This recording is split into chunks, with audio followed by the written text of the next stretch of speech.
Dex, the Heart of a Hero by Carolyn Buhner. Illustrated by Mark Buhner. Dexter was a little dog. His legs were little, his tail was little, his body was little. He looked like a plump sausage sitting on 4 little meatballs. Being the size that he was, Dex was often overlooked. The other dogs grew tired of waiting for Dex to catch up when they played chase, and after a while they forgot to invite him at all. No one really seemed to notice him, except when Clevis the tomcat demonstrated how he could stand right over Dex and not even ruffle his fur. Yes, everything about Dex was little, except for his dreams. He wanted to be a hero. He could just see it. The mighty Dex flew up into the dark and starry night. But wanting and being are 2 different things. Dex lived on dreams until one day, after crawling out from under Clevis yet again, he decided there had to be more to life than gazing at the underside of a cat. There has to be more to him. If he could be a hero, he would. So Dex started training. He read every superhero comic book he could find. He watched every hero movie ever made. He went to the library. Furiously, he studied, knowing everything depended on him. Dex figured out that a hero must have strong muscles. He needed exercise and lots of it. Dex started trotting to the corner and back every morning. He hopped over every crack in the sidewalk. He struggled to climb the garbage pile, up and over and down, then up and over and down again. All day long he worked, day after day, even at bedtime when he wanted to go flop on the rug with his tongue hanging out. Dex forced himself to circle 5 extra times. The mighty Dex pressed on through wind and rain and storm and fatigue. When it got easier to run to the corner and back, Dex did it again and then again. He dragged a sock filled with sand as he ran, then 2 socks. When Clevis was bored and stood in the middle of the sidewalk to block his way, Dex dropped to the ground and slid right under him. He was too busy to be bothered by Clevis. Dex was tired. He was sore. He was working so hard that he almost forgot what he was working for. But one night, as he dragged himself to bed after his last set of push-ups, Dex stopped in front of the mirror and flexed. He could feel them. He could see them. Muscles! Faster than a rolling ball, stronger than the toughest rawhide, able to leap tall fences in a single bound. Now Dex didn't take the stairs. He skimmed them. He leaped over hydrants. He vaulted up curbs. He could jump over the garbage mountain without touching the top. He could run like the wind. He felt as if his legs had springs. Super strong dude, he's a super strong dude. Only one thing was missing. Finally, a small brown package arrived. Dex ripped it open. His hero suit! It was red with a shiny green cape and it fit like a glove.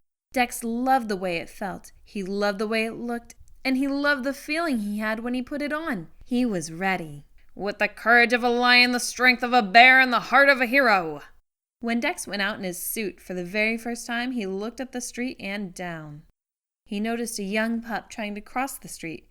Dex sprang into action. May I help you? He asked. He guided the wide-eyed pup across the street and grinned as the pup stared up at him with its mouth hanging open. The pup whispered, "Wow, it's Superdog." Superdog. Dex liked the sound of that. Of course, when Clevis saw Dex, he just had to comment, "Hey Dex, where's the party?" And when he saw him a few days later, Clevis called out, "Look everybody, it must be Halloween. Anybody got a treat for Dex?" Dex was so busy that he was able to ignore Clevis for the most part. The only time his face even got red was when Clevis yelled, "Where'd you get that dress up?" Dex had to wonder if Clevis saw anything but the suit. Didn't he understand that the suit was just a way to let people know he was there to help? The sun glinted off his emerald cape as Superdog raced to the rescue. There was a mouse he saved from a sewer, a purse snatcher he tackled, he fixed his neighbor's sprinkler, he found a lost kitten, he pulled a rat away from a live wire, tracked down a lost wallet, put out a trash fire, and organized a neighborhood cleanup day. It seemed that now, whenever anyone needed help, they turned to Dex, and Dex had never been happier. Late one evening, there was banging at the door. When Dex answered, it seemed as if the whole neighborhood was yipping and yowing in a panic. "It's Clevis," they shouted. "He's stuck in a tree. Hurry, Dex, hurry!" Dex raised his eyebrows. It was not like Clevis to move enough to get into any trouble. In a flash, he was dressed and ready. It was clearly a desperate situation. As he got closer, Dex could see Clevis. He had been chasing a squirrel to the top of the tree, but he slipped and was hanging by one claw from a slender branch. He was yowling for all he was worth. "I'm slipping," Clevis screeched. "Help me!" Dex looked desperately around for something to climb on. There were no boxes or ladders, not even any trash cans. Then Dex looked at the crowd. "Quick, everybody!" Dex shouted. "I've got an idea!" Dex leaped onto the end of a teeter-totter-facing tree, pushing it to the ground. Everybody on the other end. 1, 2, 3.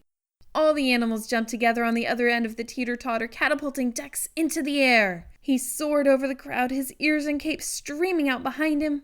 The mighty Dex flew up into the dark and starry night. Dex scrambled onto the branch next to Clevis. Quickly, he pulled off his cape and tied its 4 corners onto the screeching cat. "Jump!" Dex shouted. "Jump, Clevis!" With an ear-piercing shriek, Clevis let go. The billowing cape caught the air and parachuted the big cat to the ground. Dex backed up and slid to the ground amidst the cheers of the crowd. "Super dog! Super dog! Super dog!" Dex was bruised and tired, but he forgot his discomfort as Clevis sheepishly lumbered over, still tangled in the green cape. "Thanks, Dex. You really are a hero." Dex didn't think he could feel any better, but he did, just a little, the next day. When Clevis sidled up next to him and whispered, "Say, Dex, could I be your partner?" Dex looked the big tomcat up and down. It would take a lot of work to turn Clevis into a hero. He could hardly wait. "Sure," said Dex with a grin. "Sure." "With twice the brains and triple the brawn, our heroes forge on, ever ready to lend a helping paw." The end.